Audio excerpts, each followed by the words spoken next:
Thank you. Thank you. Welcome. Welcome, and thank you for joining us this evening. My name is Angela Davis.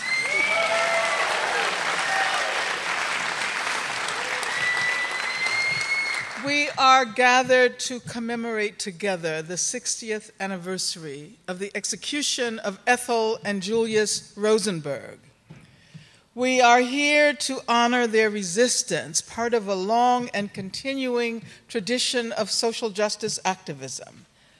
And we are here to tell the story of the organization that grew from their defiance, the Rosenberg Fund for Children, and to celebrate the families and youth who continue today to fight for social justice locally and globally. To help us tell this story, we brought together performers from your communities and from around the country. Our guests this evening include Eve Ensler and Cotter Smith.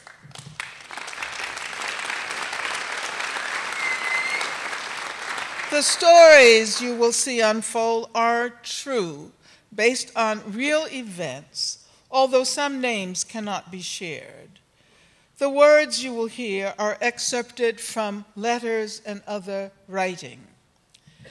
60 years ago tonight, Ethel and Julius Rosenberg were on death row.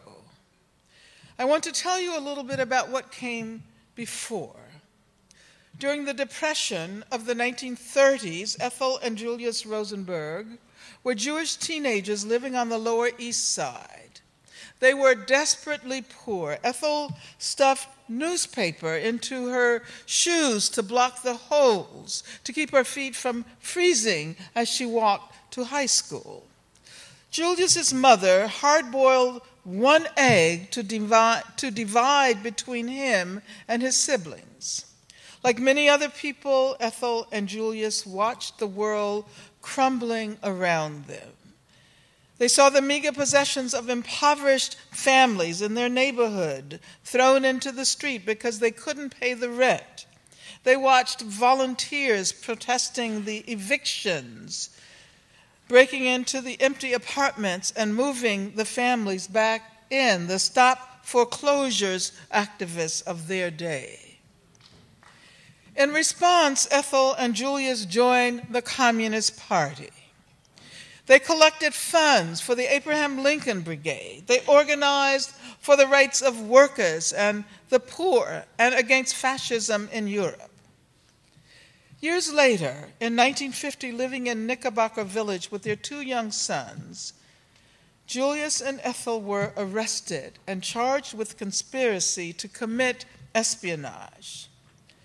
After a short trial held during the most intense period of Senator McCarthy's Red Scare and conducted with significant prosecutorial and judicial misconduct, they were convicted and sentenced to death.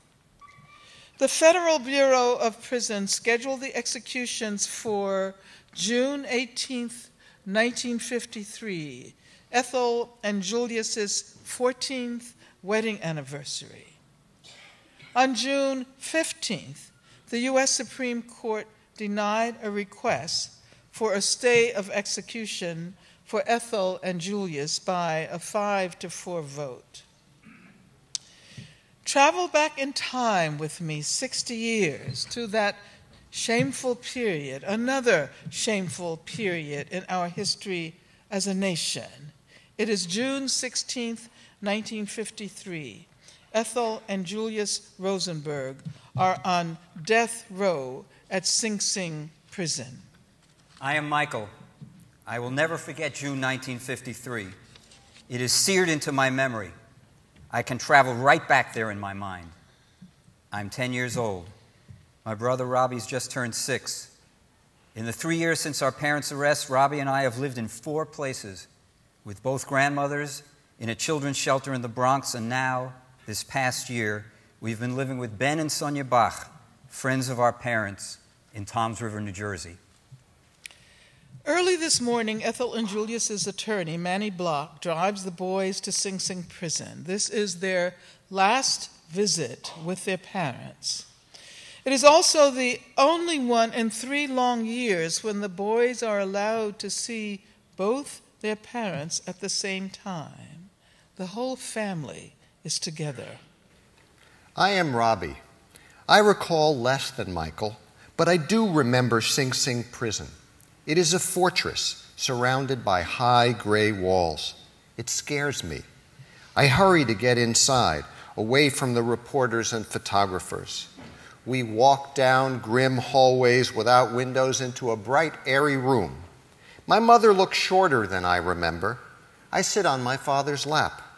I do not fully understand what is happening to my parents. All these years later, I cannot remember exactly how we spent those last hours as a family, but I do remember feeling comforted rather than scared. Mommy and Daddy sit at opposite ends of the table. Robbie and I wander around the room hugging them and listening while they talk strategy with Manny. I take heart when Manny says, "Douglas won't grant the stay, but I'm sure Eisenhower will grant clemency." Robbie does not understand that the executions are scheduled for Thursday, that we will probably never see our parents again, but I do. At the end of the visit, I can't hold it in any longer and start to wail that our parents have only one full day left to live. As soon as the boys leave, Ethel writes a letter to Michael and Robbie. She asks Manny Block to deliver the letter as quickly as possible. My dearest darlings, this is the process known as sweating it out, and it's tough, for sure. Maybe you thought I didn't feel like crying too when we were hugging and kissing goodbye. Darlings, that would have been so easy, far too easy, and I had to resist a very real temptation to follow your lead and break down with you. So I took the hard way, because I love you more than myself, and because I knew you needed that love far more than I needed the relief of crying.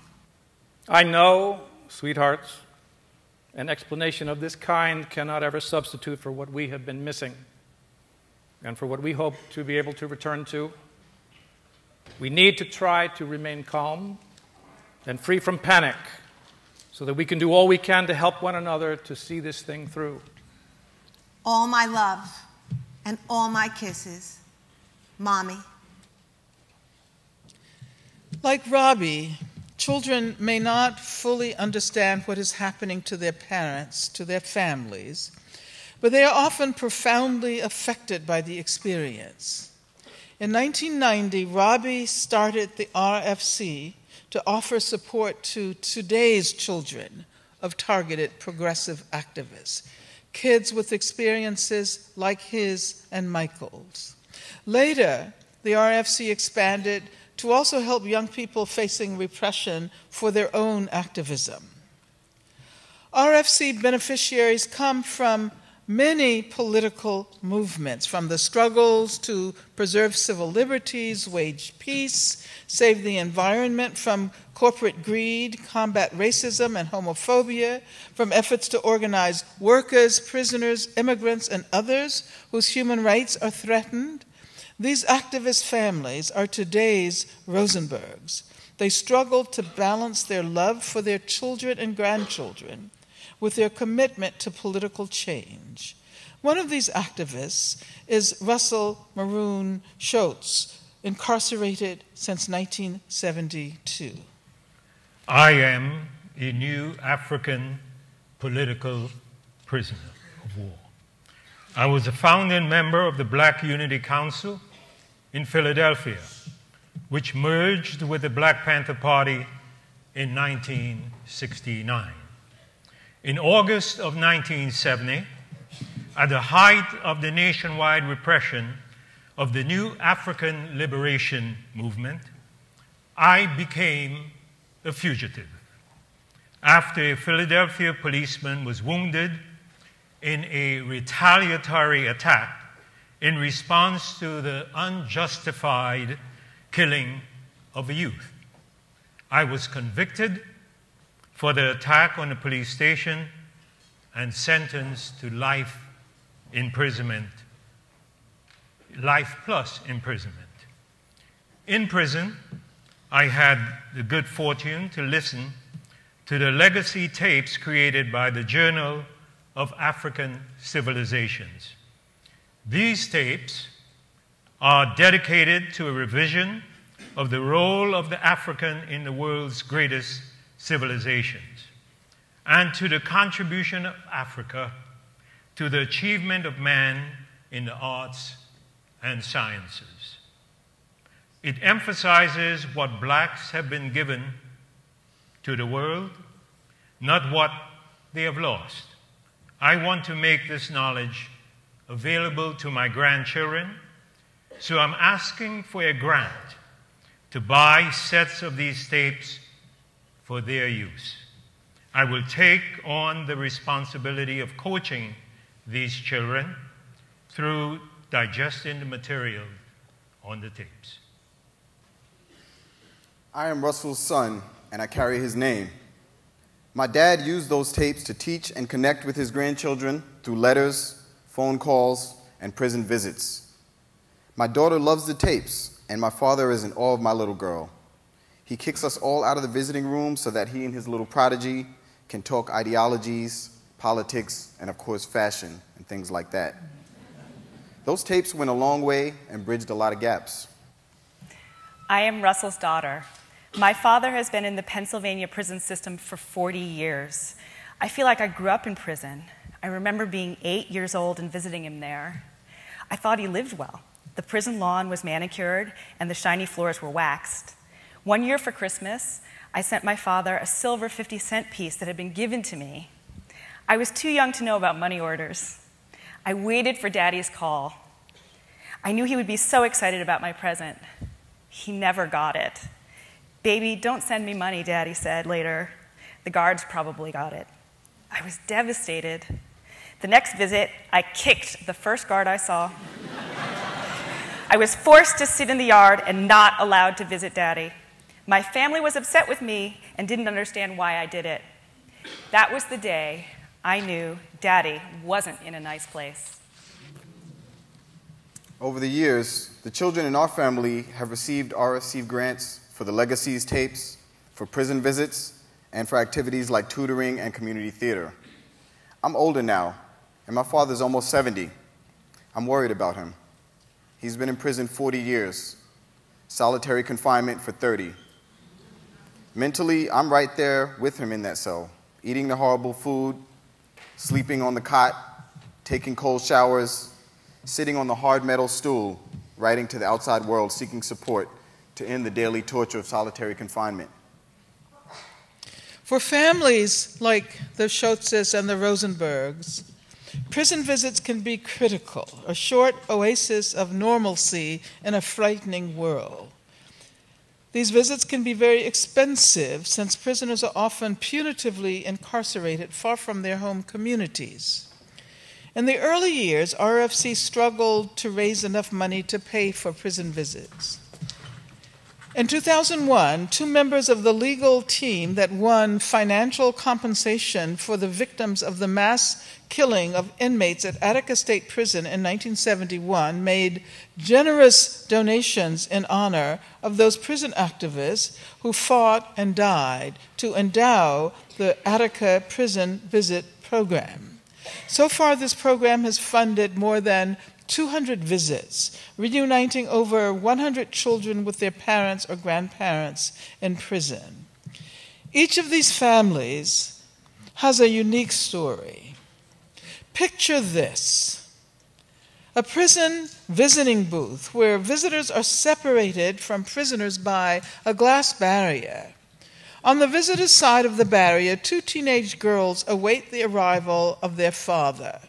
He enters handcuffed, escorted by a guard. 10 minutes. Happy Father's Day, Papa. I was just looking at this great picture I have of you with a huge smile and a bandana on your head. Remember I told you about my marathon? Everybody wears bandanas. Do you think I could have one of yours? One that you wear a lot? That way I can have a piece of you with me. Papa, I got to talk to you about something. Something you and I have never really talked about. Stuff that happened when I was little. You see, I think it was a big mistake when you and Mama decided to bring children into the situation you were in. I'm glad I was born, but I am not glad that I was exposed to things that were your business and probably should have stayed that way. I'm sorry, Papa. I know this is not the Father's Day you were expecting. Why did we even have children? Even after we went underground? And me a most wanted fugitive? Why does a person living in the ghettos or the barrios have children? Why does a person living in a dope-infested neighborhood have children? Or the immigrant workers sweating in the fields and the factories for less than minimum wage? It's because we love children and want a family. Even on the brink of disaster and a truncated future, it can't just be the folks with money and property having kids. Children are the seeds of hope. It still gives me nightmares. We were right in the middle of it, as if the police planned it that way. At first it was like a mob, all these men with guns. From the car window I saw them knock you down and start punching and kicking you. When it cleared enough for me to see again, your arms and legs were tied. They moved us from one car to another. They had Mama handcuffed against a police car. From the car window as we moved away, I shouted to her, "Mama, I'll take care of my sisters." I know you did, sweetheart. She told me about that. You did what you had to do, what you were raised to do. A father couldn't be prouder. We'd never been separated from you before. They took me into a room all by myself. I was 9 years old. These men were big and they were strange. They told me I had to answer their questions. Where were the others? Where did they live? They told me I should answer them quick or bad things could happen to them. My stomach hurt from trying to keep it all in. They even offered me money to tell. Don't lean on the glass! Time's up. A piece of my heart tore loose. After this visit, the father sent this letter to the RFC. Dear Robbie, a couple of weeks ago, my girls, the sunshine of my life, were here. I couldn't have felt more alive if I had kissed the sky, or more loved. This was our longest separation, but they assured me that the circle remained unbroken. The girls adjusted quickly to the conditions. At one point, they held up the telephone receiver like a microphone and sang for me. Good night, sweetheart. Well, it's time to go. Do-do-do-do. Good night, sweetheart. Well, it's time to go. I hate to leave you, but I really must say, good night, sweetheart. Good night. I'll remember that moment the rest of my life. That visit was on Father's Day. And today, on this Father's Day, we celebrate the power of bonds between family members, all kinds of families, and all kinds of intimate and emotional connections that nurture and strengthen us as human beings.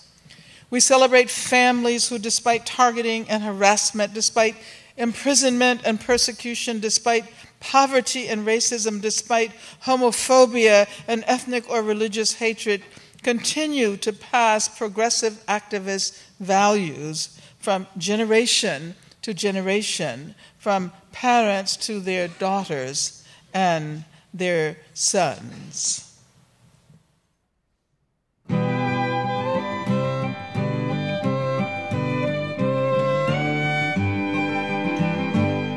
They wouldn't hear your music and they pulled your paintings down. They wouldn't read your writing and they banned you from the town. But they couldn't stop you dreaming and the victory you've won. For you sowed the seeds of freedom in your daughters and your sons. In your daughters and your sons. In your daughters and your sons. You sowed the seeds of freedom in your daughters and your sons.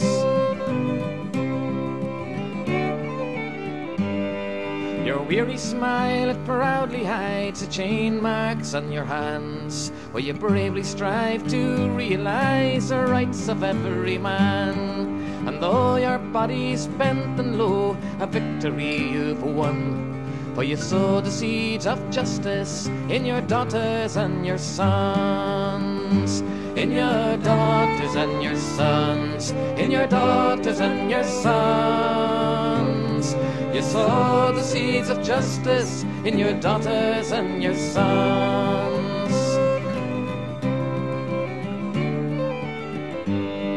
I don't know your religion, but one day I heard you pray for a world where everyone can work and children they can play. And though you never got your share of the fruits that you have won, you sowed the seeds of equality in your daughters and your sons. In your daughters and your sons. In your daughters and your sons. You sowed the seeds of equality in your daughters and your sons.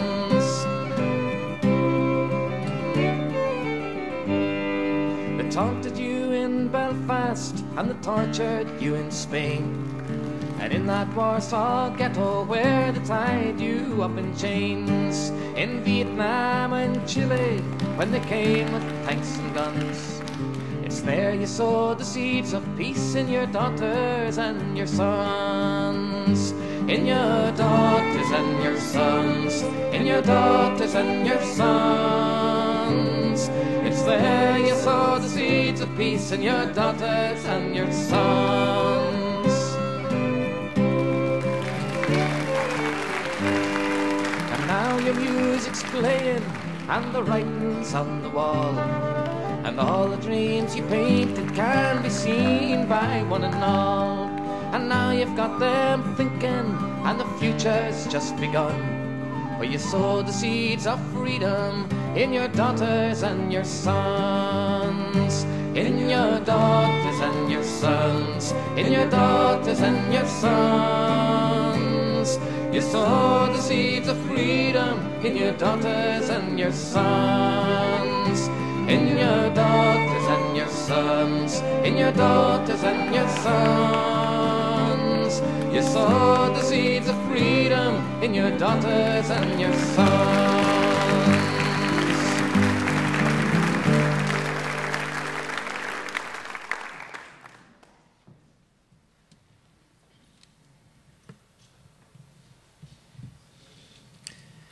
Today is June 17, 1953. While the Rosenberg family was meeting at Sing Sing yesterday, two attorneys who had not previously worked on the defense, Vike Pharma and Daniel Marshall, presented a new petition to Supreme Court Justice Douglas as he prepared to leave for vacation. They claimed that the Rosenbergs had been tried under the wrong law and that under the correct law, the death sentence was illegal. Douglas postponed his vacation and decided that the petition must be considered by the district court, possibly adding months or years to Ethel and Julius's lives. It's Wednesday, June 17th. Robbie and I are at the home of our family friends, the Bachs, playing our usual game of Monopoly. Sonia and her daughter are in the kitchen. All of a sudden, I hear an incredible commotion, yelling and screaming, but they sound happy. They burst into our room and start hugging us. "The Douglas stay! The Douglas stay!" they shout. I can't believe it. Our parents' lawyer, Manny, had been so sure he wouldn't grant it. As the news sinks in, we become wildly happy. This is without a doubt the best news we've had since our parents' arrest. What Michael and Robbie don't know is that according to FBI files that will be forced into the open 20 years later by their Freedom of Information Act lawsuit, late last night the Attorney General of the United States met secretly with the Chief Justice of the Supreme Court.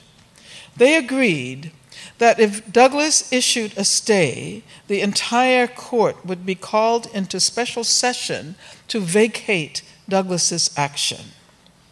They conspired to do this knowing neither the legal reasoning behind the request for the stay nor the contents of Douglas's ruling, which had not yet been written. Douglas's stay only survives about 8 hours. By the late afternoon, the Attorney General asked that the Supreme Court be called into special session, and the Chief Justice schedules a hearing for tomorrow morning, June 18th. In a petition for executive clemency to President Dwight Eisenhower, Ethel and Julius write, "We, Julius Rosenberg and Ethel Rosenberg, husband and wife, are now confined in the death house in Sing Sing prison, awaiting electrocution on June 18, our 14th wedding anniversary. We address this petition to you for the exercise of your supreme power to prevent our unjust deaths. The guilt in this case, if we die, will be America's. The shame, if we die, will dishonor the generation and pervade history until future Americans recapture the heritage of truth, justice, and equality before the law. Our case has made new precedents in the law of the land, evil precedents, unjust, inhuman, and with not even the concern for human life shown the rights of property. You will not hear our voices. Hear the voices of the world. Hear the Pope. Hear his cardinal in France. Listen to the pleas of 5,000 Protestant ministers and the rabbis of France. Hear the great and the humble, from Einstein to the dock workers at Liège, from cotton spinners of India to the transport workers of England to the auto workers of Detroit. Read the petitions from London, Melbourne, Buenos Aires, Ottawa, and Rome. They ask you not to orphan our two young boys. We ask you, Mr. President, the civilized head of a civilized nation, to judge our plea with reason and humanity. And remember, we are a father and a mother. President Eisenhower was unresponsive to these pleas from people and organizations.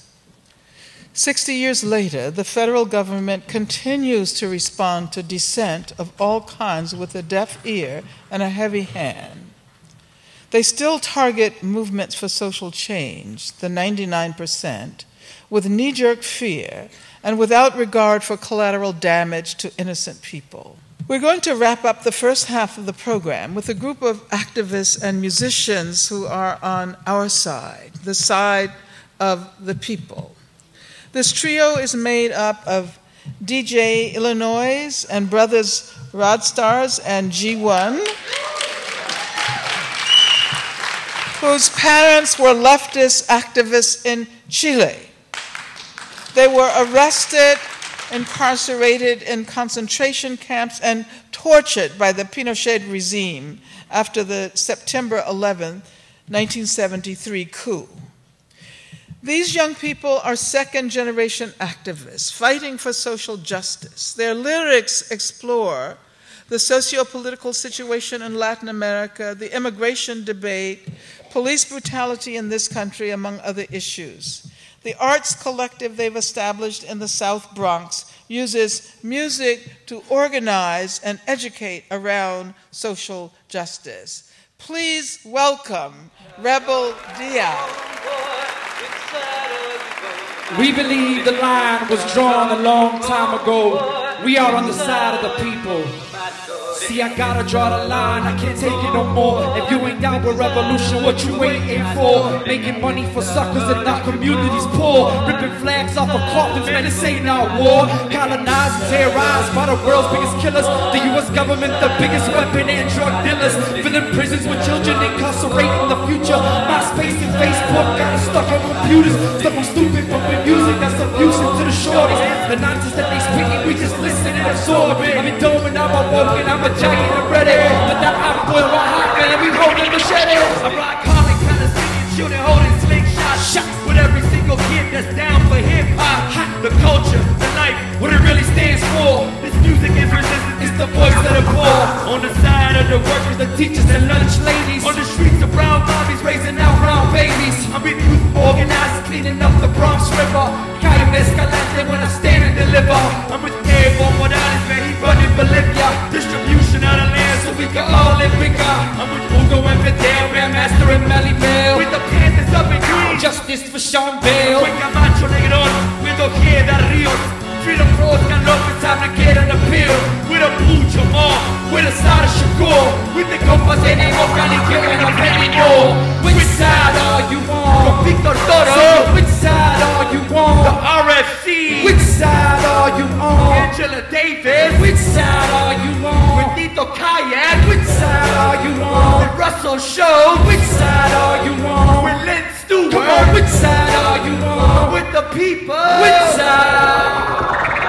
Now I'm for telling the truth, exposing the lies. Think about them dead soldiers when you're driving your ride. The people die for the oil and Daddy Bush's revenge. I'm with the widows, the children, and the lonely best friends. For families staying together as one. I'm not for the raids or the deportations. I'm with Victor Toro and the MIR. So watch out for them stitches in that unmarked car. And for Lil Saulito, we gon' fight for your moms. So we gon' shout her out twice in one song. I'm for 12 million workers and Vida Ariano. For a world without borders and a better tomorrow. Better tomorrow.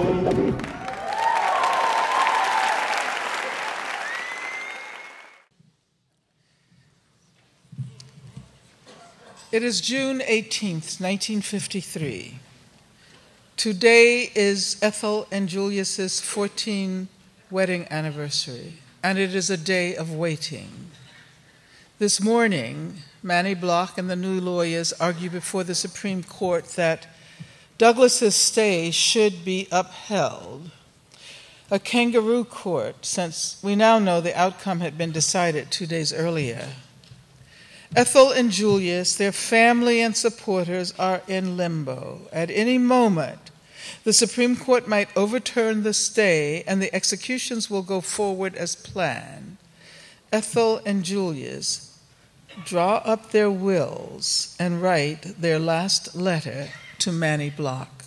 June 18, 1953. Dear Manny, I've drawn up a last will and testament so that there can be no question about the fact that I want you to handle all our affairs and be responsible for the children, as in fact you have been doing. Ethel completely concurs in this request and is in her own hand attesting to it. Our children are the apple of our eye, our pride and most precious fortune. Love them with all your heart. And always protect them in order that they grow up to be normal, healthy people. That you will do this, I'm sure, but as their proud father, I take the prerogative to ask it of you. My dearest friend and devoted brother, I love my sons profoundly. I am not much at saying goodbyes because I believe that good accomplishments live on forever. My love of life has never been so strong because I've seen how beautiful the future can be. I feel that we, in some small measure, have contributed our share in this direction. I think our sons and millions of others will benefit by it. Words fail me when I attempt to express the nobility and the grandeur of my life's companion. Ours is a great love, a wonderful relationship. It has made my life full and rich. For peace, bread, and roses in simple dignity, we faced the executioner with courage, confidence, and perspective, never losing faith. Never let them change the truth of our innocence. P.S. All my personal effects are in 3 cartons, and you can get them from the warden. The Supreme Court remained silent all day, and the Rosenbergs wait. In households around the city, around the country, around the world, progressive people wait with them. Trade unionists and teachers, ministers and rabbis, dock workers, communists, and cotton spinners. Yes, Angela. We waited all day, and many of you waited with us. Many of you understand that although the specifics change, the faces change, the language change, governments and the corporations who dominate them try to convince their citizens that dissent equals disloyalty and protest equals treason. From the Pomerades to Sacco and Vanzetti, from Julie and me to Bradley Manning and Julian Assange. The people in power try to scare us all into believing that giving up our civil liberties will make us safe. But that's not true, is it? Many of us in this room didn't buy it then, and we don't buy it now. We fought against it in 1927 and in 1953, and you are still fighting now. In the courts, in the media, in the schools, in the streets, in the prisons, especially in the prisons, where over 2 million human beings are locked up while corporations profit from their incarceration, where people convicted of politically motivated crimes or members of marginalized communities often receive longer sentences under more restrictive conditions. Sometimes the forces against us can seem insurmountable, but Ethel and Julius believe the future could be beautiful and that another world is possible. The Rosenberg Fund for Children springs from and honors their vision. It helps the children of today's activists in similar ways to how Robbie and Michael were nurtured after their family was targeted, with grants for schools and camps, for music lessons and counseling, for tutoring, and to visit a parent in prison. In addition to awarding grants for these kinds of services and activities, the RFC brings groups of beneficiaries together for events called gatherings, held over 4-day periods, sometimes for families and sometimes for young adults. Gatherings offer participants opportunities to share their stories and to combat the isolation that can make activist families and young people vulnerable. My mother has been active in environmental and anti-war causes for over 25 years. She was arrested many times for civil disobedience, trying to prevent the construction of an incinerator, at a military recruiting station protesting the first Iraq War, and against nuclear weapons in Nevada and Oak Ridge. There was ongoing surveillance and occasional searches of our home. 7 years ago, my mom was targeted as part of a wave of intimidation and arrests of environmental activists called the Green Scare. At the time I was 16, agents held me at gunpoint. My mother was sentenced to 22 years, an extra heavy penalty because of terrorism enhancement. 3 years ago, my sister and I attended the RFC's Carry It Forward gathering. It was so powerful to meet other people like us, who had stories like ours. It was so powerful to see that we were not alone. You don't get to talk about this stuff with most people.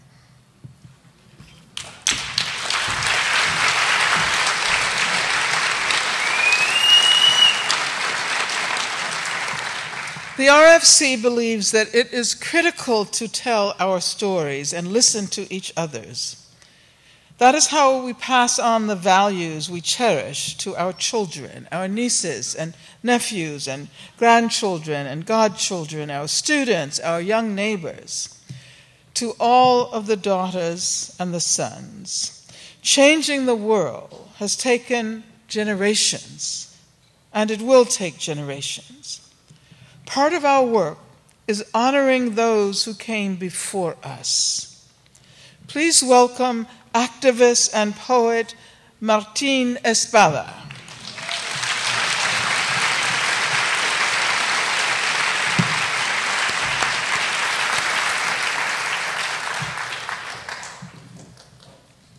Carry it forward. That last reader was my son.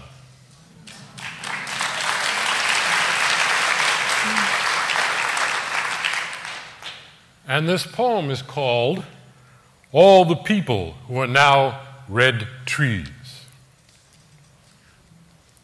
When I see the red maple, I think of a shoemaker and a fish peddler red as the leaves electrocuted by the state of Massachusetts.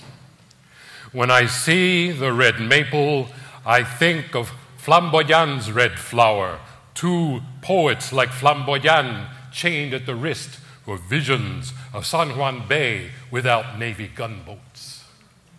When I see the Flamboyant, I think of my grandmother and her name, Catalan for red, a war in Spain, and nameless laborers marching with broken rifles. When I see my grandmother and her name, Catalan for red, I think of union organizers in graves without headstones, feeding the roots of red trees. When I stand on a mountain, I can see the red trees of a century. I think red leaves are the hands of condemned anarchists, red flowers the eyes and mouths of poets in chains, red reeds in the treetops to remember. I see them raising branches like broken rifles, all the people who are now red trees.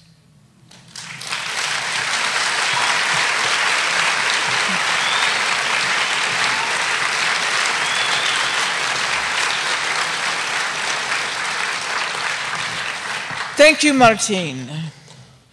One of our challenges as adults is to help young people understand the complexities of the past, as well as appreciate the rich tradition of working for social justice, and perhaps to contribute to that work themselves.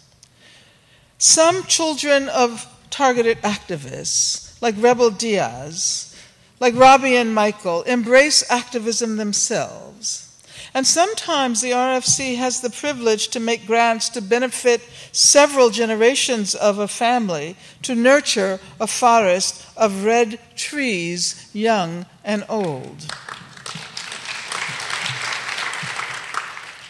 My name is Tito Kayak, and I am a red tree. I was born in Vieques. My small island was used as a target, a bombing range, by the U.S. Navy. I'm a member of Amigos del Mar, Friends of the Sea. In Spanish, MAR stands for the Revolutionary Environmental Movement, because we are revolutionaries. In 1999, a fighter jet missed the target zone and killed a Vieques native, David Sanes. We organized a memorial service on the bombing range and decided to stay there to act as human shields.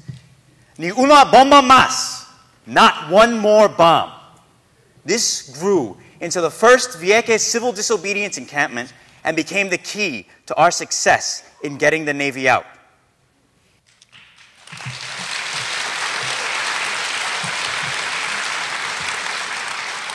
Many of you probably remember when Tito Kayak slipped out of a window inside the Statue of Liberty, climbed up the crown, and unfurled the Puerto Rican and Vieques flags with a banner that read, Paz para Vieques.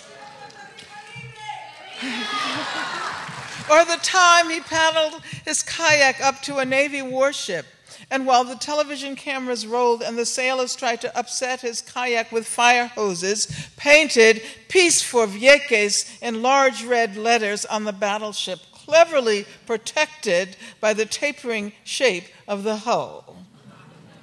Or when he kayaked from Venezuela to Puerto Rico and then to Washington, D.C. to demand freedom for Puerto Rican political prisoner Oscar López Rivera.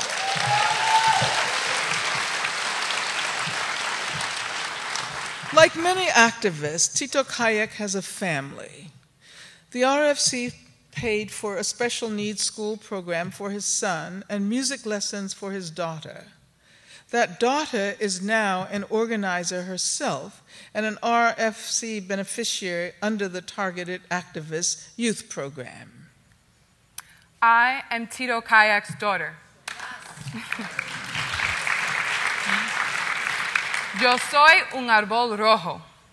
As a full-time student at the University of Puerto Rico, I was outraged when Law No. 7 gave emergency power to the governor to address the budget deficit. The first thing he did was cut $200 million from the university and impose a new $800 fee, making education impossible for many students. I became involved in the student strike, which became a general strike. When the police identified me as a leader, they chased me, harassed me. During the RFC board's discussion about whether to make grants for 6 University of Puerto Rico activists, Board President Rafael Rodriguez Cruz, another Red Tree, explained his point of view. It is difficult for me to really give an objective opinion on this application. Any of these stories with some modifications is the story of my life. I was active in the struggle at the University of Puerto Rico in the 1972-1974 strikes. Looking back to it, the whole process had a severe impact on my life. I was identified as a subversive, a victim of the same police. I had to drop from school to go to work in a factory. I ended up pretty much without a place to live. What I see in these stories is a targeting that originates not only in the university or the police, but in the Puerto Rican society as a whole, and in our colonial status. One of my best professors, a supporter of the strike, who I consider also a friend, was murdered by the police and the right-wing groups during the strikes. It is weird to have this memory of a compañero fighting one day next to you, and the next day he's gone forever. Bringing these applications to the board has been an opportunity for me to honor that memory.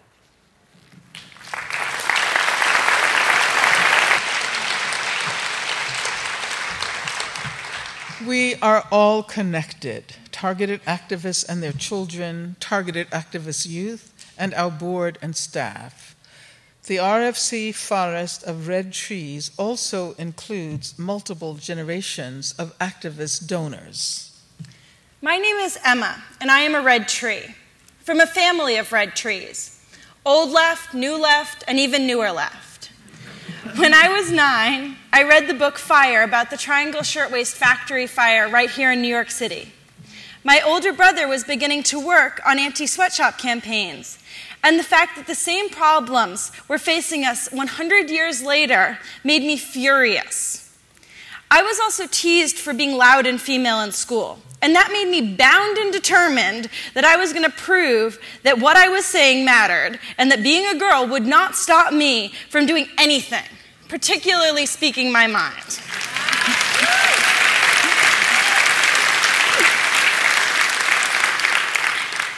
In the background of all these experiences were the songs of various social movements we sang and listened to at home. So even the most horrific events took on the feeling of warmth and support and community associated with family. The music also made me want to be part of something that big and positive. When I was 14, I was arrested with my mom at an anti-prison industrial complex demo in DC. I recently received money as part of a settlement brought by those of us arrested that day. The settlement was, I understand, the biggest settlement ever of its kind in the US history. Yeah.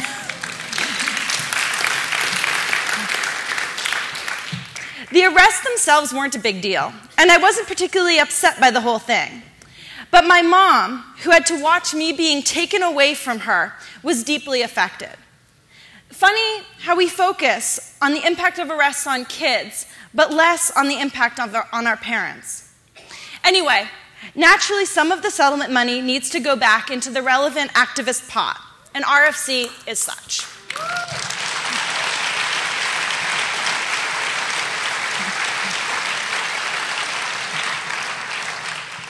Time passes, children grow up, generations change.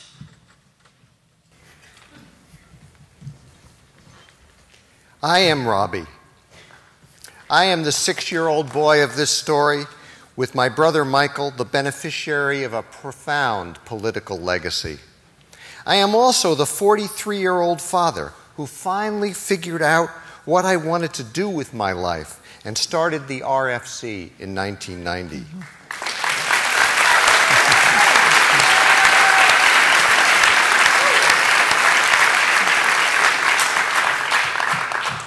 Now, I'm the 66-year-old grandfather who is ready to pass the leadership of this organization to my daughter, Jennifer Ethel Mirapol.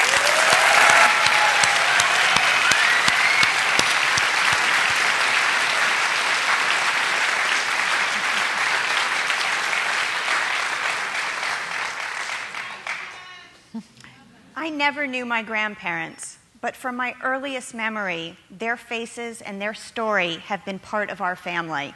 I grew up with a complicated stew of emotions, sorrow and anger, pride and obligation. I felt the impact of Ethel and Julius on my life as deeply as I've known their absence. In the midst of my sadness and anger about what was done to my grandparents, I feel a fierce pride in who they were and what they stood for. That's why 6 years ago, I joined the RFC as the granting coordinator, and it's why when my dad steps down at the end of this summer, I'll become the next executive director of the Rosenberg Fund.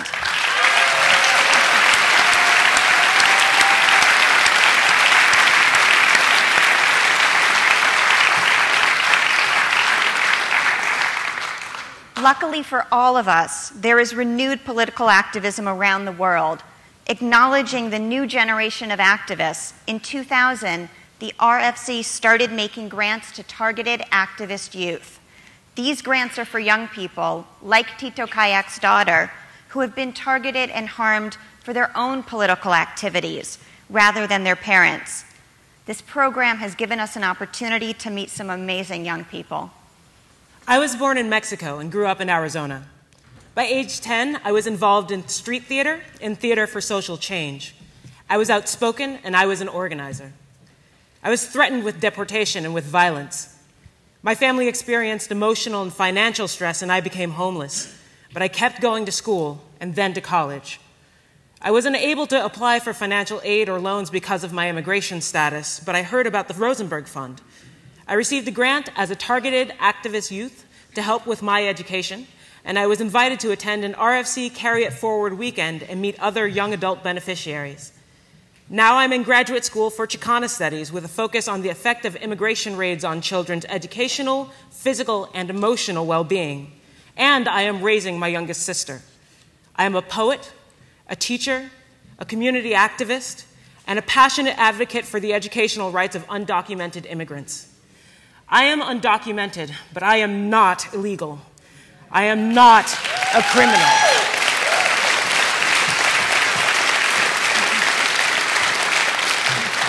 I have hopes and dreams, and they are much larger than the hate aimed at me. When the DREAM Act passes, remember me.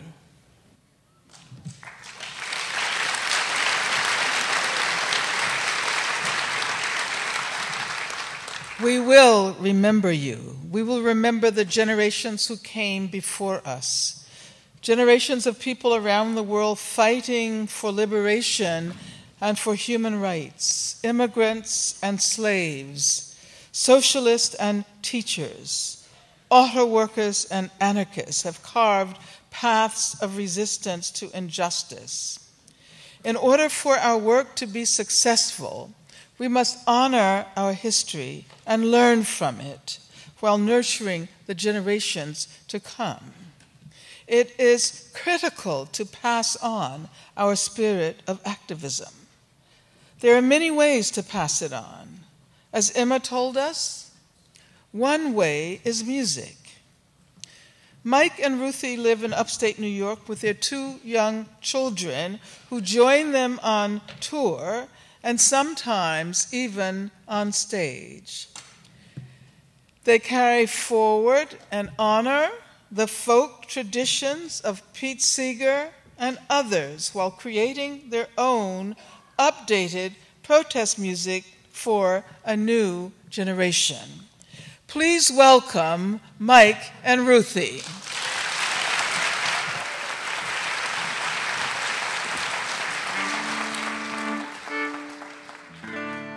Thank you. One of the big causes that we've been a part of is the anti-fracking movement. Yeah. It's been inspiring to watch it grow and take hold, make a difference, and I've been just very proud to be a small part of it. And this is a song I wrote after I saw the movie Gasland. Yeah, my goodness. If you haven't seen it, do see it. And if you don't know about how terrifying fracking is, please get yourself informed. This song is called Drill on the Horizon.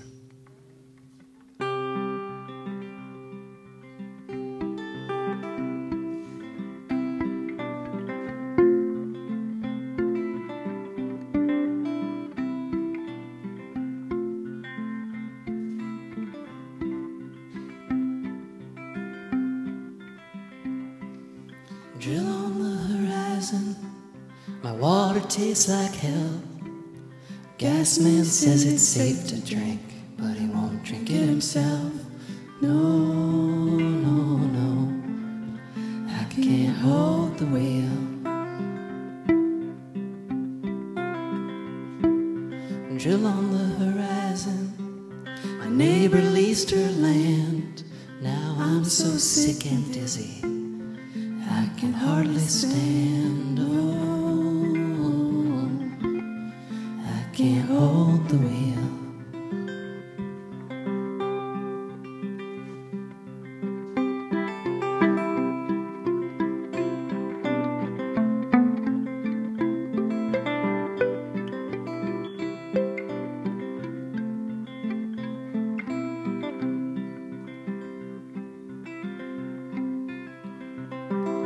Drill on the horizon, many more to come, you know. Go and tell my true love I got nowhere else to go. I can't hold the wheel. Drill on the horizon, go and get the doctor quick.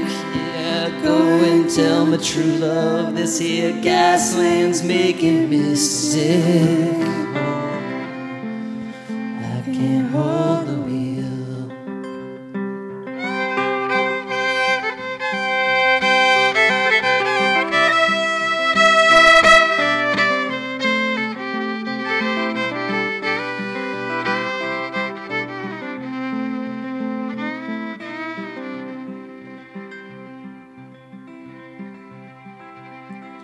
Drill on the horizon, my water tastes like hell. Gas man says it's safe to drink, but he won't drink it himself. No, no, no, I can't hold the wheel. No, no, no, I can't hold the wheel.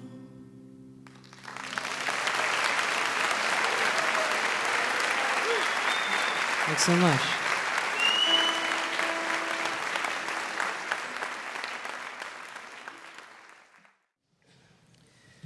It is June 19th, 1953. In the morning, it looks like Robbie and Michael might see their parents again. But at noon, the reconvened Supreme Court overrules Justice Douglas and vacates his stay of execution. There are worldwide protests and a 24-hour picket line around the White House. The lawyers file more petitions. President Eisenhower receives over 21,000 telegrams urging clemency. But he refuses to meet with Julius's mother or with Manny Block. Eisenhower denies clemency, and the scheduled execution is moved up from 11 p.m. to 8 p.m.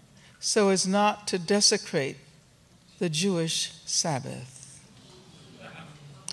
At Sing Sing, Ethel and Julius are permitted to spend the afternoon together, separated with the usual wire mesh. They write one final letter to their sons. Dearest sweethearts, my most precious children. Only this morning it looked like we might be together after all. Now that this cannot be, I want so much for you to know all that I have come to know. Unfortunately, I may write only a few simple words. The rest of your own lives must teach you as mine has taught me. At first, of course, you will grieve bitterly for us, but you will not grieve alone. That is our consolation. and it must eventually be yours. Eventually, too, you must come to believe that life is worth living. Be comforted, because even now, with the end of our life slowly approaching, we know this with a conviction that defeats the executioner. Your lives must teach you, too, that good cannot really flourish in the midst of evil, that freedom and all the things that go to make up a truly satisfying and worthwhile life must sometimes be purchased very dearly. Be comforted, then, that we were serene and understood with the deepest kind of understanding that civilization had not, as yet, progressed to the point where life did not have to be lost for the sake of life. And that we were comforted in the sure knowledge that others would carry on after us. We wish we might have had the tremendous joy and gratification of living our lives out with you. Your daddy with me in these last momentous hours sends his heart and all the love that is in it for his dearest boys. Always remember, we were innocent and could not wrong our conscience.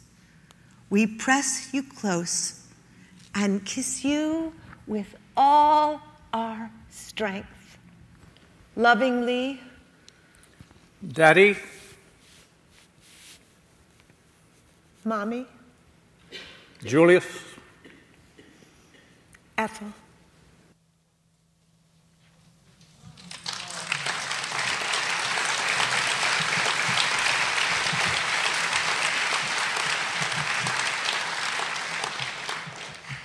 In Manhattan, June 19th is hot and steamy.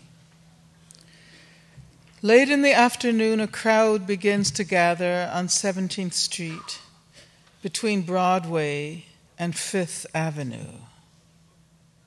Save the Rosenbergs! New evidence shows perjury! Trial! Stop this legal murder! We demand a new Stop trial! this legal murder!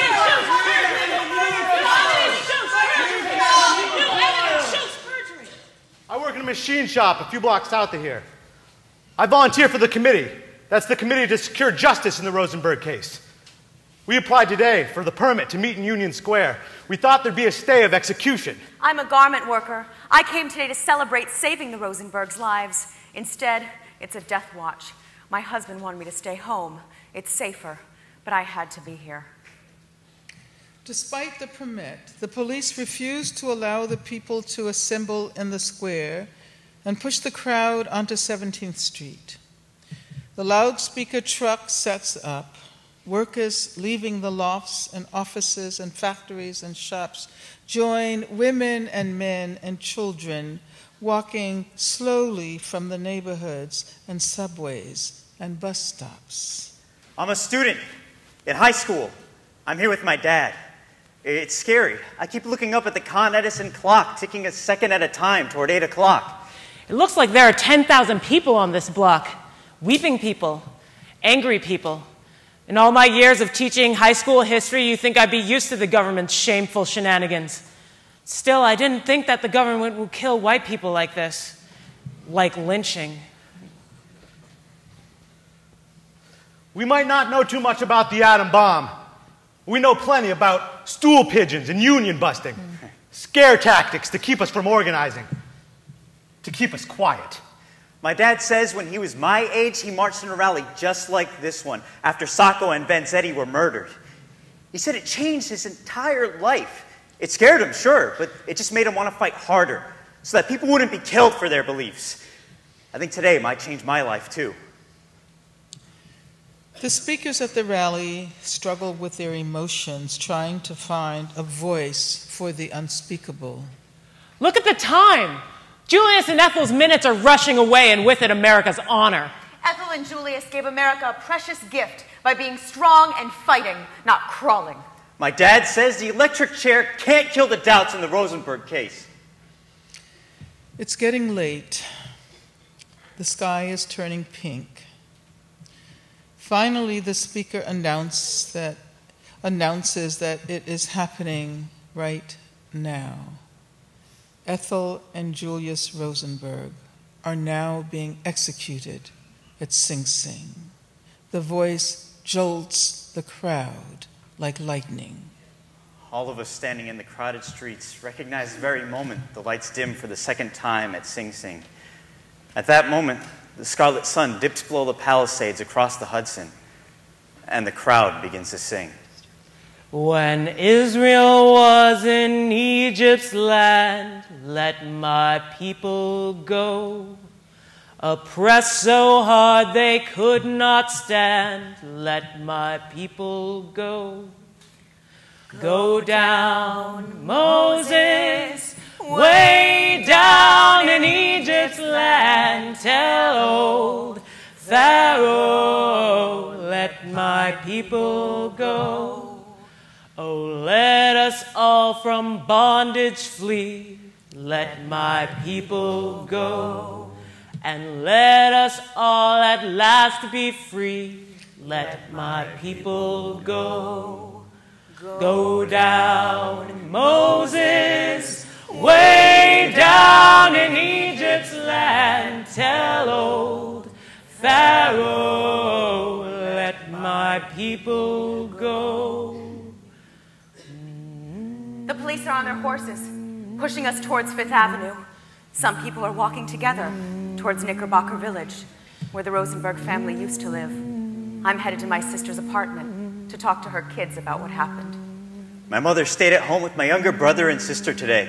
She couldn't bear to bring them. They're the same ages as Michael and Robbie Rosenberg. Believe me, none of us will ever forget that we were on 7th Street on June 19th, 1953. Around the country, in Chicago and San Francisco and Los Angeles, around the world, in London and Paris and Buenos Aires and New Zealand and Iceland, people gathered together on June 19th so that they did not have to be alone when the clock ticked and the minutes died. 6 decades later, people are still coming together to fight for change.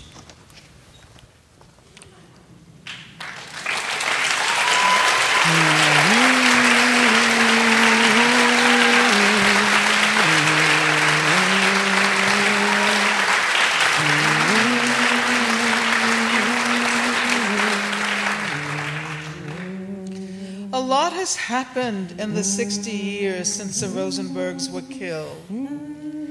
We've known SNCC and CORE, SDS and AIM, Black Panthers and Grey Panthers, Young Lords and Raging Grannies, Rosa Parks and Howard Zinn, Rainbows and Greens, Stonewall and My Lai, Tiananmen Square and Tahrir Square, Arab Spring, Occupy Wall Street and Occupy Sandy, Stop the Pipeline, Ban the Fracking, Idle No More, and Stop, Stop, and Frisk.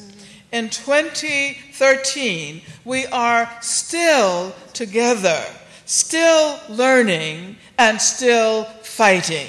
Let my people go.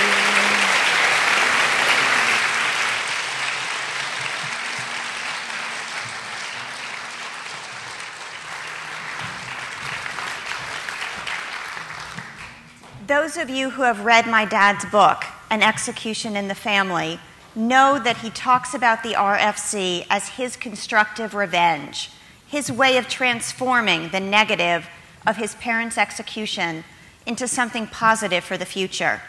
For me, my work at the RFC is a way of saying thank you to the community of people who fought for my grandparents and, so importantly in my life, protected and nurtured my dad and uncle. My sister Rachel and I, along with our cousins Ivy and Greg, and the next generation, Julian and Dylan, Josie and Abel, owe an enormous debt of gratitude to the hundreds of people, many of whom we'll never meet, who helped our fathers grow up sane and loving and progressive. It's totally fitting that we're here together on the anniversary of my grandparents' execution and on Father's Day, because all of them, the grandparents I never knew, the dad and uncle I love, are part of the reason I'm thrilled to join the family business. I am grateful to be a part of this amazing legacy and look forward to continuing to pass it on to a new generation of RFC supporters, targeted activists, and their children, the RFC family.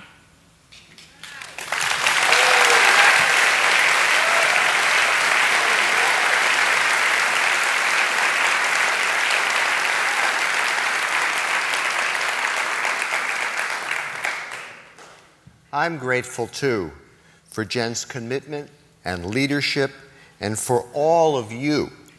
The idea for the RFC mission jolted me out of a deep sleep almost 25 years ago, but it would never have become a reality without the involvement of thousands of wonderful people like you folks here tonight. Your support has helped me transform the destruction that was visited upon my family into an organization that helps children in similar circumstances today. They say revenge is sweet, but the RFC is my constructive revenge, and it is even sweeter. Thank you.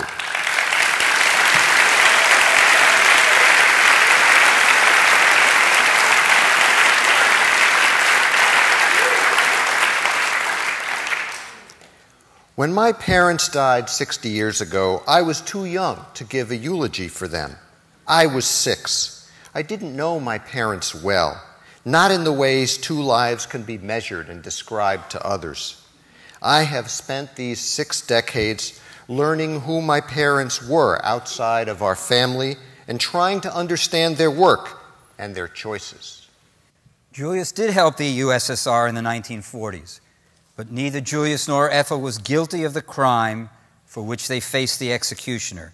Government documents reveal that Ethel was not a spy, and Julius was ignorant of the atomic bomb project. There was no way they could receive a fair trial. They were innocent of stealing the secret of the atom bomb, and they were fighting for their lives. Michael and I understand the terrible toll parents' activism can take on the family. But our best chance of building a more humane and just society rests on the activism of ordinary citizens, people with families, and such activism can't always be risk-free. I am profoundly proud of my parents.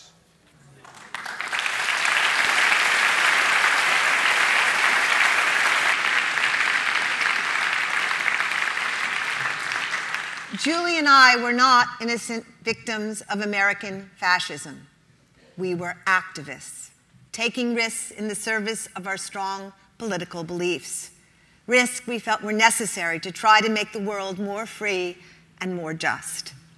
When repression crashed down upon us, the government presented us with a choice that so many activists have been given over the decades, that so many faced during the McCarthy period and face today: name names or suffer the consequences. Ethel and I decided to resist rather than capitulate. We resisted not only for ourselves, but also for our community, for our children. If my parents had taken the course of David and Ruth Gringlass and lied about their friends, in the short run, it might have been easier for Michael and me. However, in the long run, today I am so grateful that I am the child of Ethel and Julius Rosenberg with all the consequences of that heritage. I believe that it is a much better legacy than David and Ruth Gringlass left their children.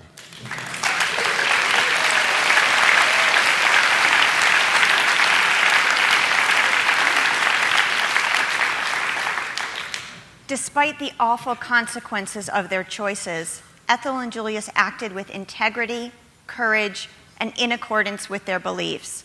Through their choices, their resistance, my grandparents passed their passion for social justice onto their sons, to our extended families, to all of us. Like Ethel and Julius, current activists are working not only for today, but also for future generations.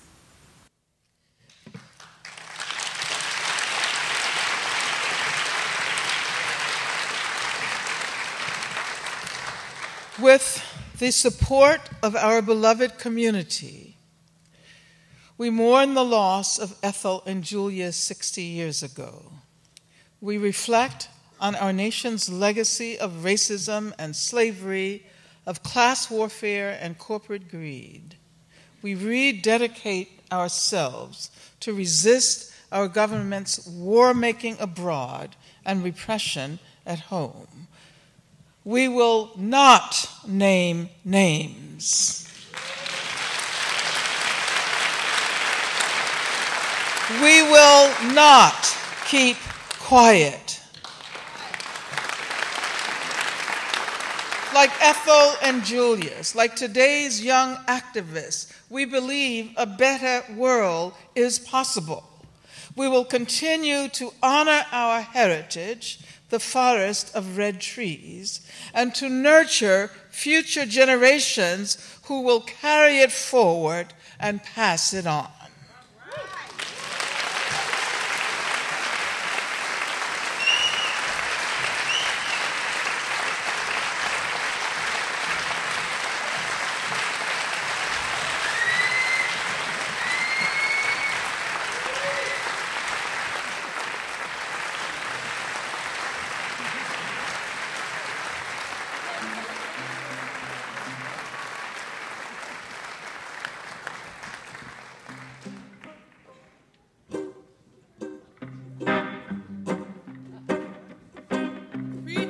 Don't tell me heaven is under the earth.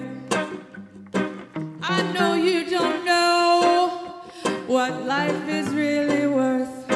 You say all that glitters not gold, but half that story has never been told. Now you see the light. So stand up for your right. Come on, get up, stand up. Stand up for your right.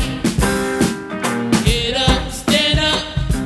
Oh, don't give up the fight. Get up, stand up. Stand up for your right. All the people sing. Get up, stand up. Don't give up the fight. Nosotros somos periodistas de la esquina.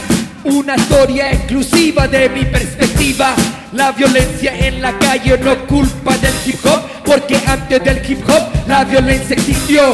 El inicio del país más rico del mundo está basado en la violencia como forma de abuso. Los esclavos fueron robados, trasladados para acá, luego pasados y vendidos para trabajar. Let's go. Get up, stand up. Come on. Stand up for your right. Hey, hey. Get up, stand up. Don't give up the fight. Get up, stand up. Stand up for your right. Get up, stand up. Don't give up the fight. You know, some people think great God will come from the sky and take away everything and make everybody feel high. But if you know what life is worth, you will look for yours on earth. And now we see the light. We got to stand up for our right.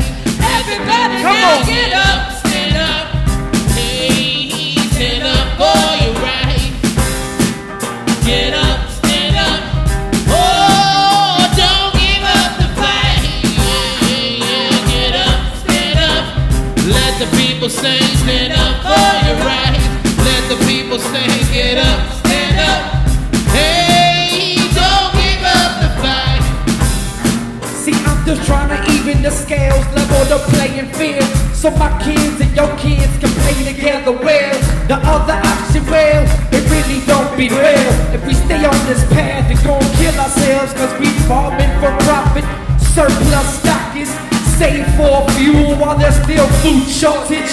Hungry and homeless, while some at home with feet on the ottoman, food in the oven. It goes, come on, come on. Say it with us, y'all. Get up, stand up. Oh, don't give up the fight. Yeah,